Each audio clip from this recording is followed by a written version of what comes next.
Cette semaine, ça ne va pas vous plaire du tout. Et non, car on va voir de la danse contemporaine, je sais. Pour les Parisiens, je rappelle, à Châtelet, c'est le truc qui passe au-dessus du RER. On bouge donc son petit cul de plomb, adepte de soirée série et d'après-midi déco. Ça donne envie de se reposer un peu, donc je vais aller chercher un magazine. Et je vous dis à bientôt. Pour aller à Göteborg, rencontrer l'architecte et artiste français Didier Faustino, qui lui aussi, et c'est rare pour un architecte, adore faire bouger les petits culs. De façon tout à fait logique, j'ai mis le corps au centre de ma pratique. Le corps dans son ambiguïté et le corps comme matériau. Donc je le triture, je le manipule. Ce qui m'intéresse n'est pas que le corps en tant qu'entité physique, le corps physique, c'est aussi le corps social, le corps politique. Et je m'amuse, je travaille depuis quelques années que sur ce thème-là. Une approche unique du corps auquel Faustino adore donner des sensations fortes.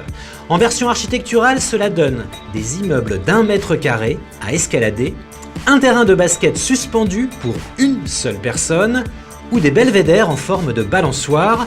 Et quand il fait de la scénographie, par exemple pour le styliste Gaspar Jurkevich, il s'évertue à déstabiliser les mannequins en glissant un tapis gorgé d'eau sous leur stiletto. Ouais, je sais, ça vous change des relookings d'intérieur, c'est pas très service. Vous ne pouvez pas vraiment piquer des idées pour votre mignonne maison, eh bien, je m'en fous. Nous sommes à quelques heures de la Générale d'Out of Mind, le prochain spectacle de Richard Segal. C'est lui, la nouvelle star de la chorégraphie contemporaine. Didier Faustino lui a concocté quelques outils scénographiques à mettre entre les corps des danseurs.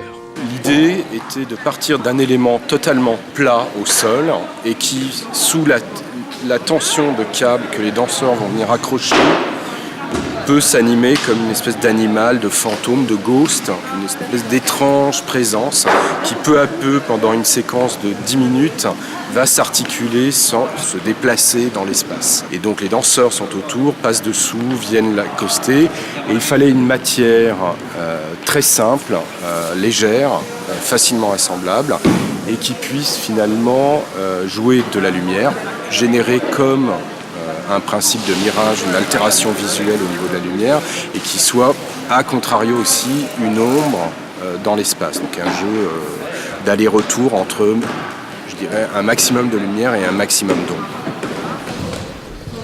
L'idée était de produire une espèce de système de briques, de 3 éléments différents qui permettent en fait de produire des obstacles, un paysage absurde avec une espèce de sculpture qui serait comme un pop-up sculptural, un objet fait de vide.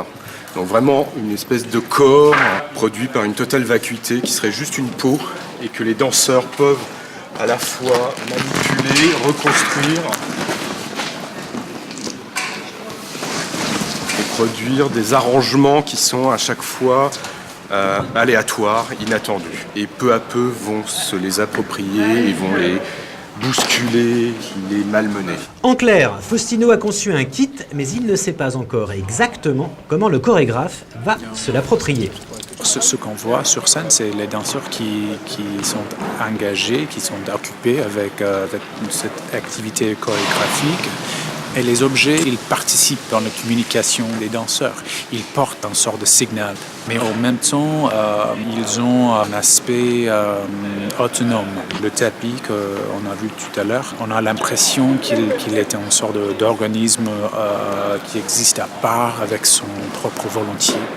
Bon, j'avoue, c'est pas beaucoup plus clair, mais c'est de ma faute, j'ai fait l'interview en français et Richard, ancien de la compagnie Forsyth, est tout de même très américain et il manque un poil de vocabulaire en français. Le mieux est peut-être donc de regarder cette métaphore physique de la difficulté à communiquer et donc de se taire 30 secondes pour profiter de la montée du climax, orchestré côté musique par Lorenzo Bianchi, Hush.